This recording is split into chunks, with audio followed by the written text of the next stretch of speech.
We now have the pleasure of being joined by the person who's been on the Ostrom Avenue podcast the most over the years, Brent Axe. Brent, you're making your seventh appearance on the Ostrom Avenue podcast. I'm the Ostrom Avenue OG, apparently. How You, about you've that? now overtaken Mike Waters and Emily Liker. Take that, Waters and Laker. Let's go. I'm not only in the lead overall in this pod, but of Syracuse.com guests. Fantastic. Yes, sir. I see you're wearing your Bills shirt, so congratulations to your Bills. Well, don't Um, congratulate us yet. We still got a couple wins to go here, and they gotta knock off the Achilles heel here. In order to get to New Orleans in the Super Bowl, the Bills will have to be two teams on Sunday: the Kansas City Chiefs and those guys in the zebra uniforms as well. So, wish us luck. It's 2 for 1 to get to New Orleans on Sunday.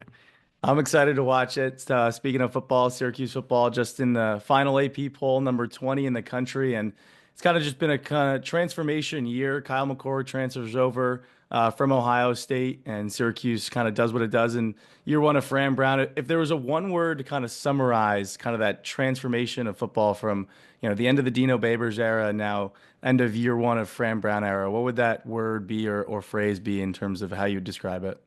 I mean, it'd have to be Dart, right? It's people can recite it in their sleep at this point, and that made a connection. That's also a word that comes to mind. The fan base kind of felt like from day one they were along for the ride on this thing, and they kind of believed in Dart and they applied it to their own personal lives.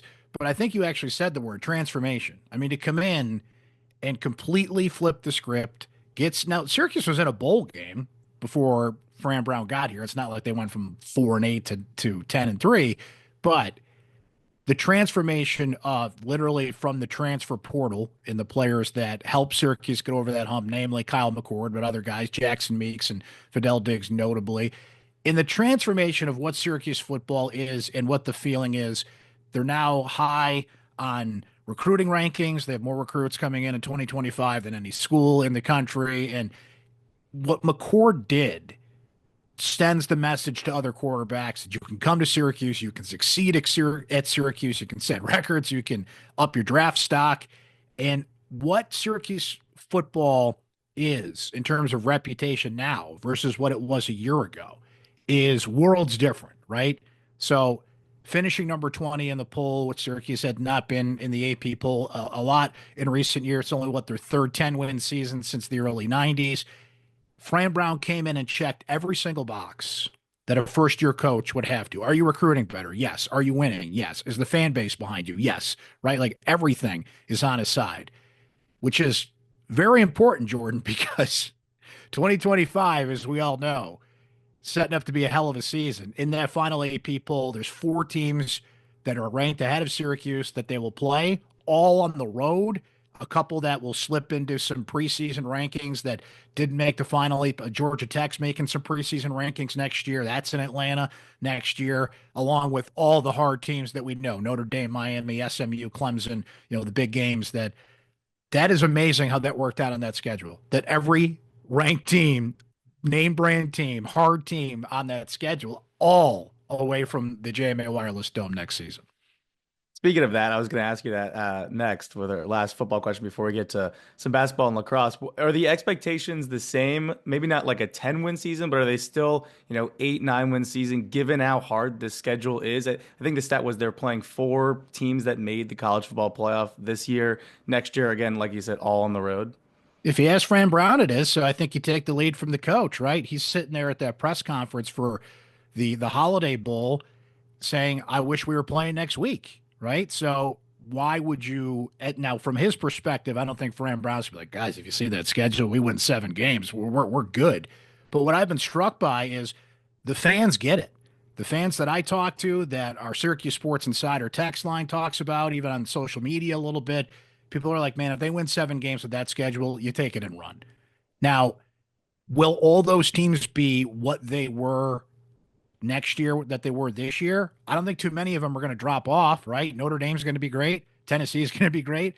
SMU has proven that they're recruiting well, and there's a lot of money behind that program. I don't think they drop off. Clemson, of course, is going to be there. Miami just went out and got Carson Beck, so I don't expect a big drop off there. So all those programs are going to be what probably they were this year, if not close to it, right? Maybe one or two drops off because that's just attrition in college football and the portal and the whole deal. Will Georgia Tech be as good as they are next year? I think they will because they've got a great quarterback. But man, if you can scratch out 7 wins, it's almost like what people thought about this year, Jordan, right?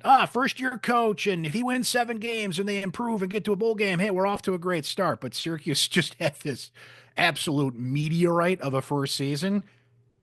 But year two, if they take a couple steps back, I don't think people will be too upset about it. I think, and that's encouraging, by the way, to see Syracuse fans that know what's ahead of them, especially when you're breaking in a new quarterback.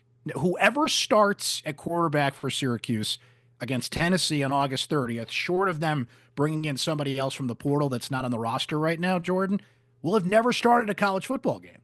I mean, you got to think about these things. That's huge. Yeah, I mean that's just nuts to think about in terms of the difference between going from Kyle McCord, who's played in the Big Ten for a season, even though the Ohio State fans didn't like him at the end of the year, only losing one game, and then coming over to Syracuse, leading the NCAA in passing. I'll be interested to see when the full schedule comes out. Should be in the next couple of weeks because it usually comes out the end of January to see how the schedule lines up if they have to go 2 straight weeks on the road against tough teams, that kind of thing. To see how the weeks line up. But Syracuse football, really good year in year one under Fran Brown. They've kind of flip-flopped in order a little bit with the basketball team in terms of fan perspective, especially with the tough basketball season that Syracuse is having this year. But going to the last couple of games, Syracuse won 3 of the last 4 outside that Louisville 20-point loss. And something that's been good for Syracuse and on the basketball standpoint is J.J. Starling coming back from injury has been pretty much everything that he's been advertised as, except for that Louisville game where he scored 4 points. How impressed are you to see J.J. come back from that injury and really not lose any form for the most part? I'm real impressed because he came back almost literally the minute he can come back from an injury like that. It's not a shooting hand, but that affects everything. When you've got a broken hand and you can't do everything mechanically that you need to, shooting the ball. Think of, I mean, and he has shown no fear. I mean, think about when you break a hand and you're driving the lane and you're getting in there and it can get physical in the paint, Jordan. He has shown no fear attacking the rim. That has been huge. Syracuse needed a go-to guy. J.J. Starling is that go-to guy, which he wasn't before the injury. Like Syracuse was still kind of trying to find who that guy was. I think it by default fell to J.J. But man, since he has come back from that injury, he has been a man on a mission. You mentioned the Louisville game. I was struck by how just downtrodden he was. He was just downright, I'm trying to think of the right word here. It's like somebody shot his dog or something in the locker room after that Louisville game. He was really upset. He used the word punked. I got punked out there and like vowed for it to never happen again. And frankly, for a bit of the Notre Dame game, he was getting punked again by Marcus Burton and trying to guard Marcus Burton. JJ still has to catch up a little bit on the defensive end of things, but to see him shine through 16 to 21 points in the second half. Now, there's an interesting balance here because I think JJ can run the point, but he's better off the ball, right? So when Carlos, who's had his ups and downs this year, and I don't think is a starting point guard at this level, but when Carlos came in and just allowed JJ to go off the ball and create, that's where he's at his best.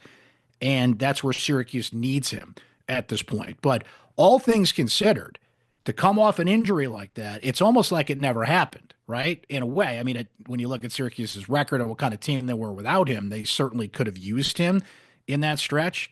But it's about as impressive as can be, and they need it. They need that kind of guy that's like, okay, now Syracuse has the guy when they're down. And in the case against Notre Dame, they're down 17. We know who's getting the ball, and we know who's going to lead the comeback, and JJ came through. Funny you mentioned Jaquan Carlos. He led the team with plus 21 against Notre Dame. Him and Peter Majstorovic was plus 13 were the two double-digit plus minus guys. When you look at kind of the ancillary guys, because that's what teams are going to do kind of going forward to JJ Starling was like make anybody but JJ Starling beat you on Syracuse. Is there someone that you zone in specifically on Syracuse, especially on the offensive end, that has to be that number 2 option, whether it's down low or at the guard spot? Well, right now it's Eddie Lampkin because he's basically getting a double-double per game. And Eddie is a fun guy to watch. He's a lot of energy. Eddie has his flaws, as a player, let's be honest here, but you look up at the end of every game and he's got a double double and he's leading the crowd and he's fighting in the paint and he's just a guy who's hard not to root for in there. And that's the thing. What Adrian Autry said the other night after that Notre Dame game was interesting. Just we have to shoot threes, right? And I get that's college basketball today, but you're not good at shooting threes because the guy that should fit that description, Jordan, is Chris Bell. And Chris Bell's just been all over the place. There was a little stretch there when it looked like JJ coming back would open things up for him. You know, he had 18 points, and frankly, a couple of those threes were in garbage time in that Louisville game. But look, if Chris Bell is in that 14 to 18 point range, you'll take it. So he hasn't proven to consistently be that guy. And the other guy that comes to mind there is out right now, Mr. Day to Day, Donnie Freeman, right? So Eddie is by default the guy because he's the one that's getting the double doubles. I think Jair Davis can be that guy. He's just got to stop shooting threes. Now, can Davis hit a three or two a game? Sure, right? So when Adrian Autry says we need to hit threes, it can't be Jair Davis out there, right? You need him in the paint. You need him around the basket, and I feel like his numbers can get better going forward here. So that's my long-winded way of saying I don't know if they have that guy right now. When JJ's down, he's getting punked or whatever the case may be. He's going to have some games where the ball's just not going in. Who does step up as that second guy? Right now, I think it's Eddie Lampkin because you almost have to change perspectives here. Be like, okay, if JJ's not scoring and they're not shooting from the outside, just throw it in the paint and see what happens. That's what they did to start the second half against Notre Dame. I find it interesting too that I was doing some research on the Eddie Lampkin double doubles and four straight ones, and 35 of his 44 points over that 4 game stretch have come in the second half, which I find kind of crazy. Just like it just turns some switch flips at least on the offensive scoring side in the second half, and he was one of the big reasons. I think 10 of his points came in the second half against Notre Dame. When you look at the shooting aspect of it, obviously Chris Bell has had a down year. He's had some games where he's had some spurts where he's hit some threes. Elijah Moore is one of those players that has struggled, but kind of made a shot against Notre Dame, the N1, and then scored either 6 or 8 points. What are you looking for from Elijah Moore as a freshman, kind of trying to develop and get back on track towards the end of the season?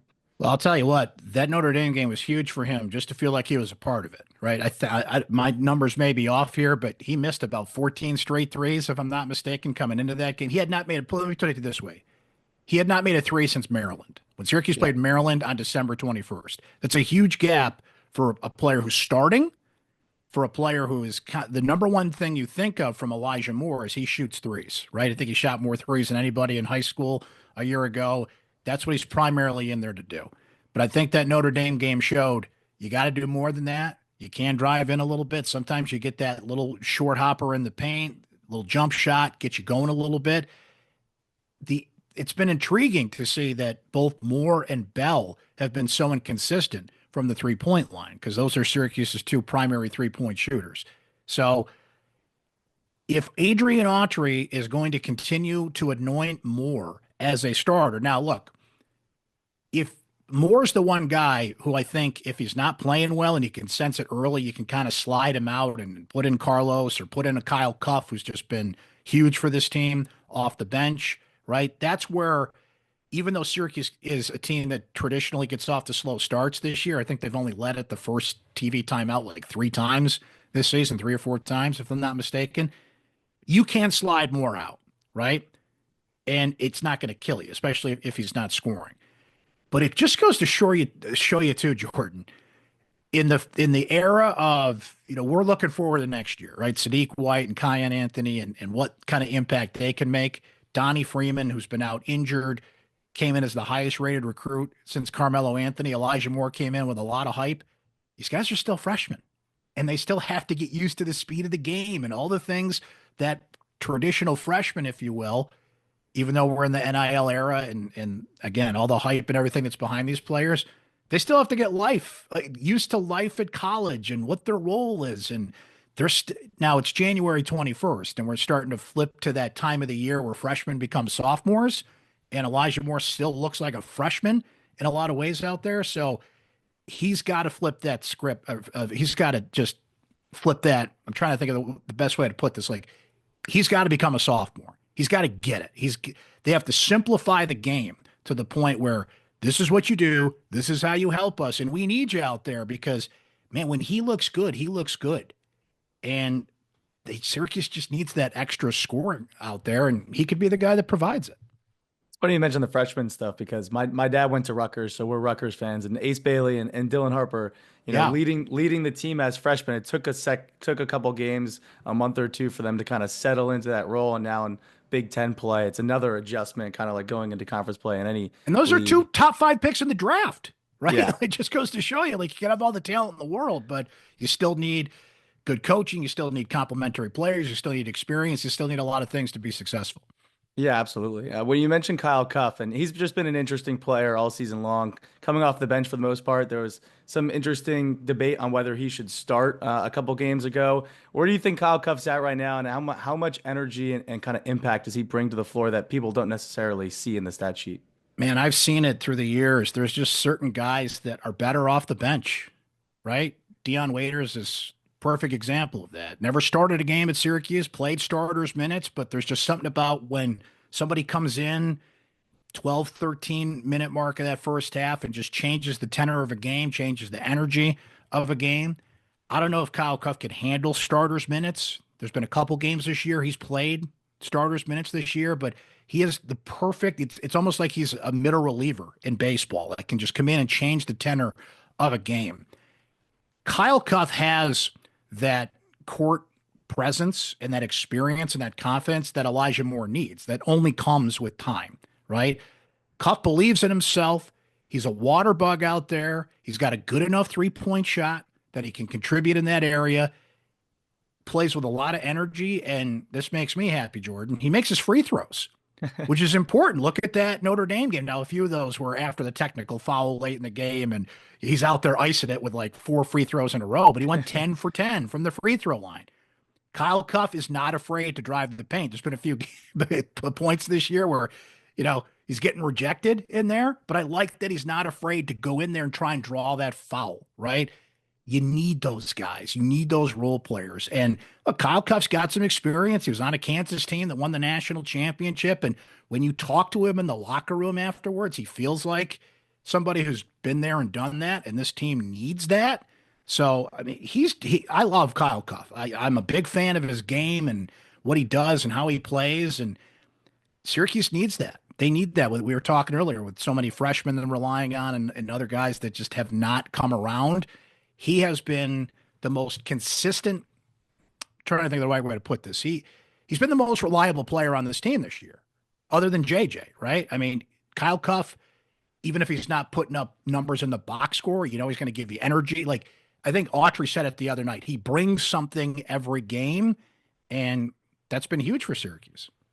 Something that Syracuse is going to need against Clemson, Kyle Cuff kind of guarding whether it's whoever they put him against coming off the bench, especially in Little John Coliseum. If you're down at Yeah. the 16 under timeout, or under 16 timeout, they call it, not the 16 under. But Well, that's a you're good going to point, need Jordan, that because not to energy. interrupt you, but this is a big week for Syracuse because you're playing two good teams, one on the road, one at home. I know Pitt slipped a little bit in ACC play in terms of the record, but I don't think Syracuse beggars can't be choosers against anybody.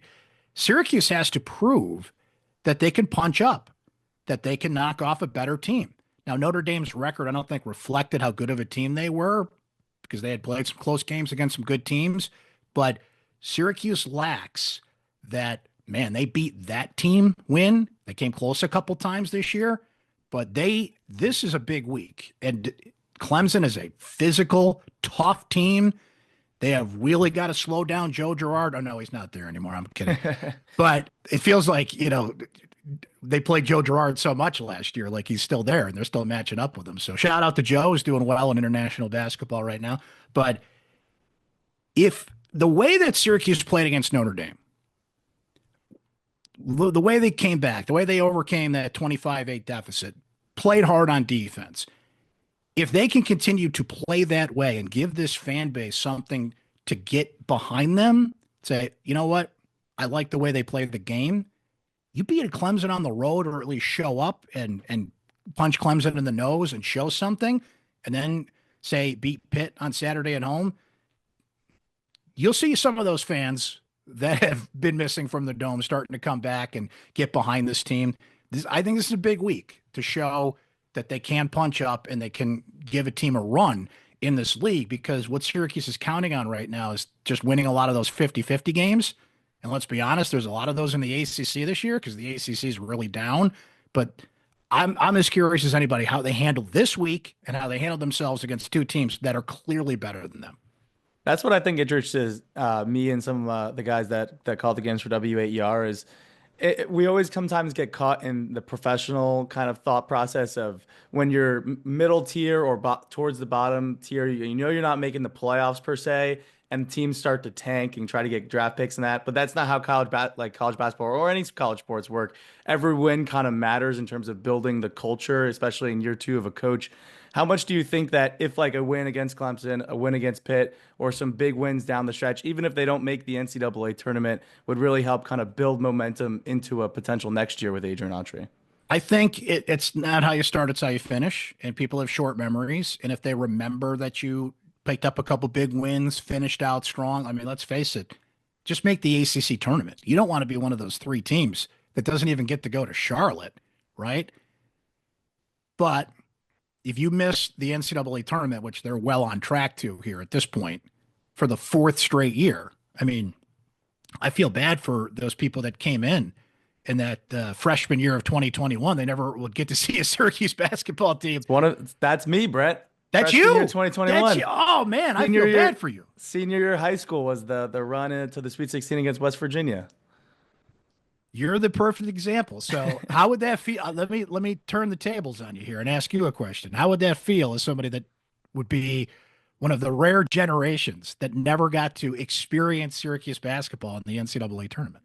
It's pretty disappointing because one of the things you go to Syracuse for, at least 4 years ago, before football became good this year, was you come here basketball school. NCAA tournament, well, it was the 2-3 zone a couple of years ago.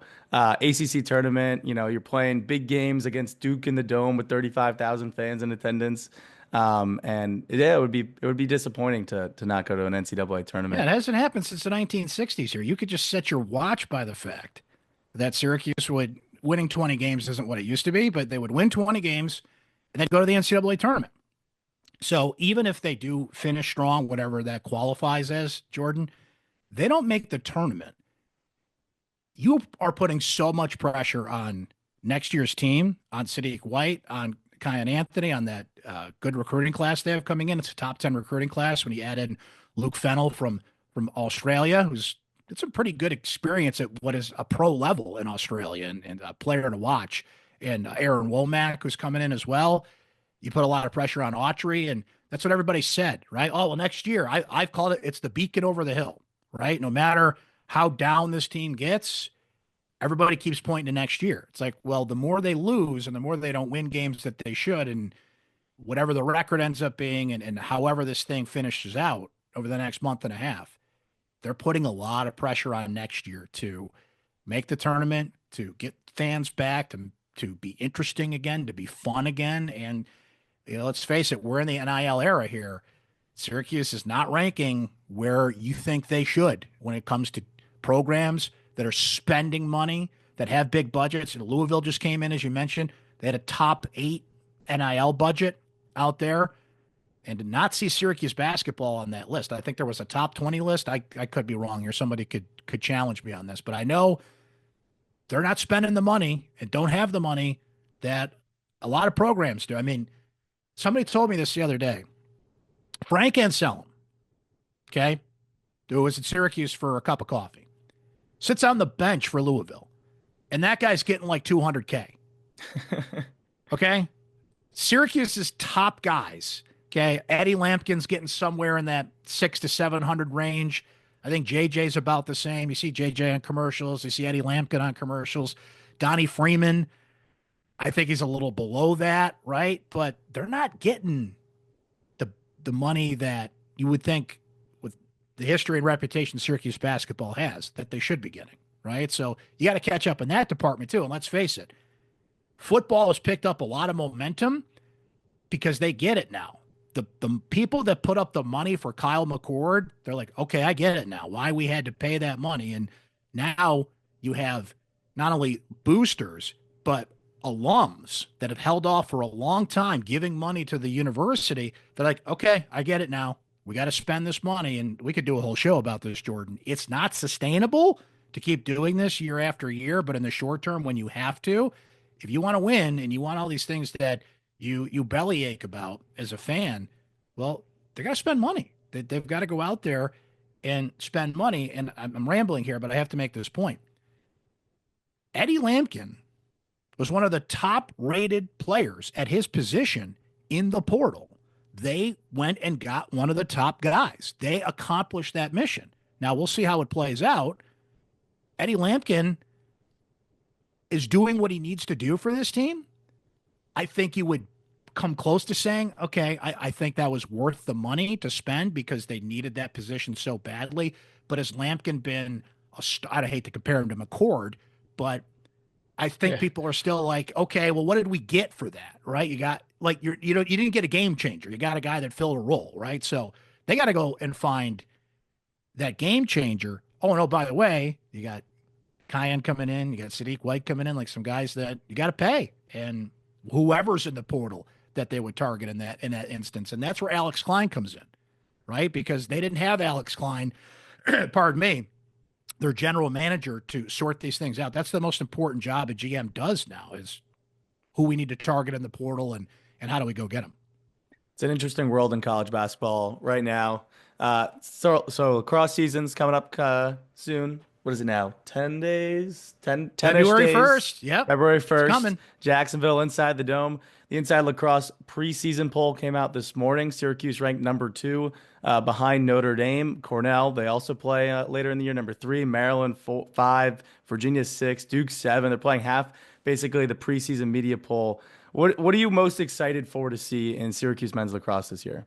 I'm really excited about this team because I feel like they're back to that expectation of Final Four or bust because they have the talent and the experience to get there.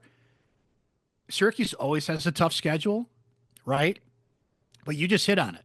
You play Cornell, who's the number 3 team in the country, has the best attack in college lacrosse, led by C.J. Kirst, who's the best player in college lacrosse. You play Towson out of conference. You played in the tournament last year. Like, the ACC is tough enough, and then you tack on all these other teams that Maryland, who's an out of conference game, as you noted. So but that's Syracuse. That's what they do. Syracuse used to do this essentially as an independent in lacrosse before they joined the ACC, but never backed off on that tough schedule philosophy. They have one of the reason that Inside Lacrosse put them at 2, and the reason they should have, is everybody's a junior or senior that matters on this team, with a couple exceptions, right? You've got that great attack, Joey Spallina coming back. Now, I think Finn Thompson's going to play a lot more midi this year, but you got Joey Spallina, Finn Thompson at times, Owen Hiltz, who's a redshirt senior. I think Trey Deer is really going to be a name that people are going to get to know this year, who's very talented at that position, which again will allow Finn to go to midi. You got Michael Leo coming back. You got Jackson Burtwhistle on that midfield, who has one of the fastest shots in college lacrosse. A lot of experience there. You've got a defense that's, you've got either juniors or seniors. Riley Figueres is healthy and he's back. You have, just going over here, Billy Dwan's back, Caden Cole, Nick Kakamo. Now, the big question on defense, of course, is a goaltender. I think Jimmy McCool is going to end up winning that competition. But I think as tough as the schedule is, Jordan, you got a couple games early on where Gary Gay can play both of those guys and see who takes command of the position. And the key thing here is they played this brilliantly last year at the Face-Off X, right? You had Mason Cohn, who was great, but you slipped John Mullen in there.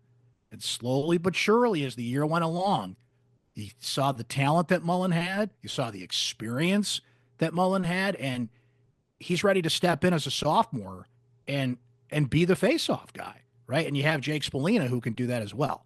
So everywhere you turn, you have some experience, you have talent, and what we need to see Syracuse get back, which they've been building a little bit over the past couple of years, frankly, is that swagger, right? Syracuse lacrosse expecting to get to the Final Four. That's what I remember. That's what Syracuse lacrosse used to be. And maybe Took a while, but they're back there. But bottom line is they haven't made the Final Four since 2013. So it's almost what we were saying about the basketball team and the high expectations they're setting up for next year. Syracuse lacrosse has a chance here to say, listen, things are different now, and players come and go, and lacrosse has a portal too. It's not like it's unaffected there, but we're a team that should make the Final Four, and anything less than that would be a disappointment. I think that's a fair assessment of that team. Yeah, the continuity is just nuts on this team, whether it's basically the entire offense coming back, basically the entire defense coming back. Carter Rice, I think an underrated player too at the short stick defensive midfielder spot. Who plays the other SSDM is going to be an interesting thing to watch Mm-hmm. out for. You mentioned the different games on the schedule. Towson also in the top 25 in the top 20 at 17. Harvard they play at 18. Colgate and Utah are receiving votes in the preseason poll as well. What's your game that you're looking forward to the most? Whether it's Notre Dame at home, Cornell and Long Island, or road trips to the different ACC schools. I'll throw in another name there too before we talk about that schedule. Mike Grace, who is a long stick midi that they brought in from RIT, 6'5", 220. An Okay. enforcer. Enforcer. He's going to be out there knocking some people around. The game I'm looking forward to the most is unequivocally Cornell. I think it's interesting that it's in Long Island this year. You got a neutral site matchup. I was at that game in Ithaca last year, Jordan, and it's one of the best lacrosse games I've ever seen. Pat March getting thrown out. It was a crummy night weather-wise. Syracuse, early in that game, looked like they were going to run away with it. Cornell comes back into it, goes to double overtime. That felt like it's not a rivalry per sense. I mean, they play every year and they're regional rivals, if you will. Syracuse has a lot of rivals, in case you haven't noticed. Hobart, and which is who they're not playing this year, by the way. Yep. The Kraus Simmons Trophy will sit idle for a year. And a lot of regional rivals. Hopkins, of course, is a long time rivalry, but man, that felt like a rivalry game last year. And now you've got two of the best attacks in the country going at it. The neutral aspect of it, Long Island, of course, is a lacrosse hotbed. I think they'll get a good crowd for that game. And we mentioned it a moment ago, like the ACC is tough enough. And now you're playing the number 3 team in the country out of conference in a stretch of the schedule, by the way, where I'll have to pull it up while we're yapping about it here, but that stretch that they go through, Yeah, it's tough Notre enough. Dame, Yeah, Notre you got it in Dame, front of you, right? Notre Dame, then at Cornell, at Duke, and North Carolina. And the game before Notre Dame is a road trip to Virginia, actually. That's brutal. That is to wedge Cornell in there, right? You want Cornell, a little earlier in the year to give yourself a little breathing room here. That is a brutal stretch of the schedule. So I'm looking forward to that. Notre Dame, of course, Notre Dame is the back-to-back national champion for a reason. They still have a Kavanaugh on the roster, which makes him dangerous. But I feel like the gap has certainly closed between Syracuse and Notre Dame. Syracuse just ran out of time in that Notre Dame game last year. They had a great fourth quarter comeback that you give that team another minute, they probably win that game, right? So Maryland is always, it seems, just a must-watch game. I love the aspect of John Galloway bringing Jacksonville up to the Dome to Yep. start the year, and the cool story that will be. So, man, there's so many great games on that schedule. It feels like there's not a bad game on the schedule when you go up and down it, but those are the few that jump out to me. One more quick one before we let you go. Joey Spallina, now a junior, #1 recruit, played a lot of box lacrosse between his seasons at college. Do you think he's ready to lead this Syracuse team as the top attackman on the team? I don't think there's any question about it. I mean, he was third in the country last year with 88 points. And I mean, social media is what it is, but I don't know if we can swear on this pod, but Joey took a lot of crap, I'll put it that way, to me, unjustified on social media last year. You hit the nail on the head, though, Jordan. Joey did not stop playing lacrosse. After the season ended, he played box every time I'm looking at something. And I talked to his dad a lot, and just, when did Joey take a break from last year? He didn't. So he is hitting this season. He's hitting the ground running here already. I think he is a well-established leader on that team now. I feel like he's worked on some of the flaws in his game, if you could find a flaw or two, because I think he's one of the most talented players in the country. But you can, for lack of a better term, you can out physical Joey. Like you can knock him off a little bit. Joey had to get bigger, and I know he's really dedicated himself to that.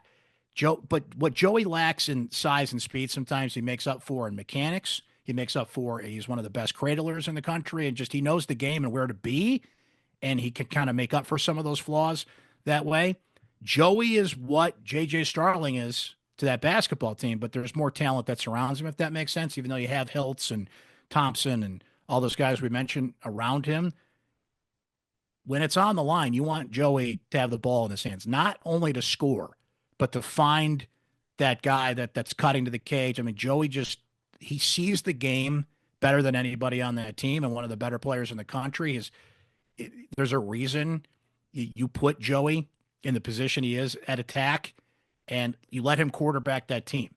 And what he's done in 2 years already has been phenomenal. Now you're telling me this guy's got another year of experience. He hasn't stopped playing lacrosse since the end of last season. And I think the sky's the limit. He could have a 100-point season. He could be the catalyst of a team that gets back to the Final Four. It's everything that was on the line with Joey when they recruited him. You said number one recruit in the country and just came in with all the weight and expectations of the world. If Syracuse can get to the Final Four and match what people think about this team, he's going to be the one that stands out as the reason why. Should be a fun season to watch. Syracuse ranked number 2 in the Inside Lacrosse preseason poll this morning. Season gets underway against Jacksonville on February 1st. Thanks again, Brent, for taking the time. Love talking Syracuse sports with you. Anytime, Jordan. And look, when Waters comes on and ties me, okay, then you got to get me back on. I need to stay in the lead as the most frequent guest on this podcast. So tell everybody who does this thing, yourself included, all right? I need to be the leader in the clubhouse at all times. Will do. Brent needs bragging I might just rights. show up out of nowhere. Just if I sense somebody's making a run at my title, I've got the belt. I plan on holding the belt. Well, you don't have to worry about Emily anymore, unfortunately. Right. Even though she's now reporting on the NFL. Which right. Is So it's pretty much me and Waters at this point.